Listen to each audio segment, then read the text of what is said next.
Hi students, வணக்கம். இப்போ என்ன பார்க்க போகிறோம்? இயல் 7 பயிற்சி 7.2 7ஆம் என்ன கொடுத்துருக்காங்க? 4 சென்டிமீட்டர் பக்க அளவு உடைய ஒரே மாதிரியான 3 கனசதுரங்கள், 1 2 3 கனசதுரம் இருக்கு. எப்படி இருக்கு?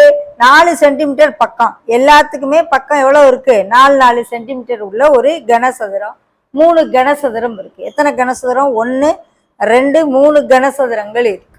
என்ன செய்யறாங்க? ஒன்றோடு ஒன்று பக்கவாட்டில் இணைக்கப்படும் பொழுது 3 கனசதுரத்தையும் அப்படியே பக்கவாட்டில் இணைச்சிருக்காங்க. இது பக்கவாட்டில் இணைத்தால்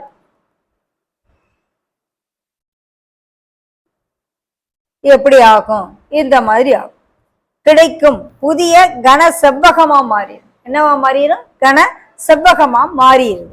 அதனுடைய மொத்த பரப்பு, பக்கப்பரப்பு ஆகியவற்றை காண்கன்னு சொல்றோம்.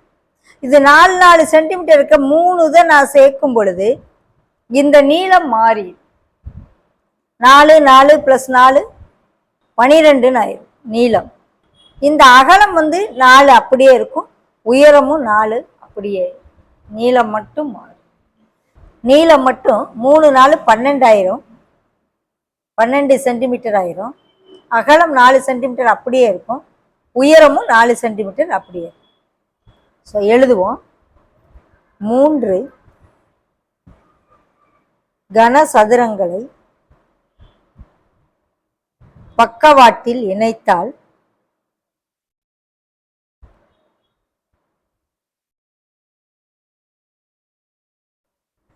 கிடைக்கும் கனசெவ்வகம் நீளம் என்ன ஆகுது? 4 + 4 + 4 12 சென்டிமீட்டர். உயரம், அகலம் 4 சென்டிமீட்டர், உயரமும் 4 சென்டிமீட்டர். அது ரெண்டும் மாறாது. ஓகே, அந்த படத்துல பாருங்க. 4 சென்டிமீட்டர் 4 சென்டிமீட்டர் சேர்த்தா நீளம் மட்டும் மாறிடுது, உயரமும் அகலமும் மாறாது. ஸோ கனசெவ்வகத்தின் மொத்த பரப்பு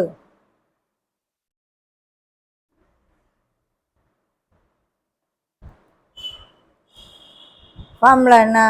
2 × LB + BH + LH. ஓகே, நீளத்தை எல்லுன்னு வைப்போம், அகலத்தை பின்னு வைப்போம், உயரத்தை ஹெச்சுன்னு. 12 × 4 4 × 4 + 12 × 4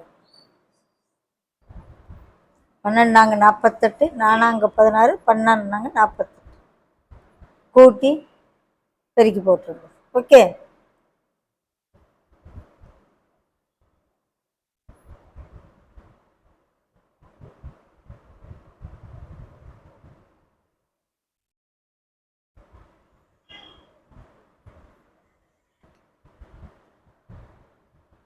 (224 சதுர சென்டிமீட்டர்).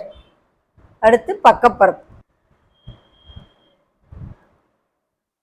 2L + B × H.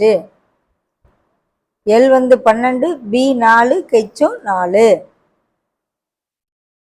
16, இங்கே வெளியே 4, 32 × 4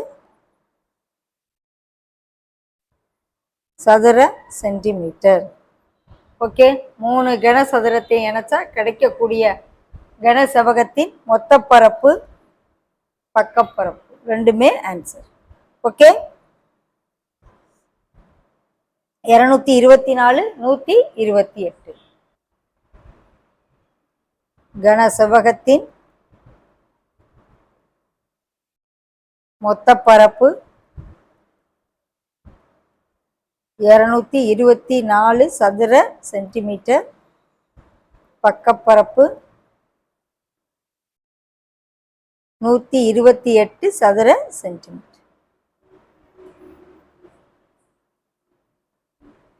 ஓகேவா?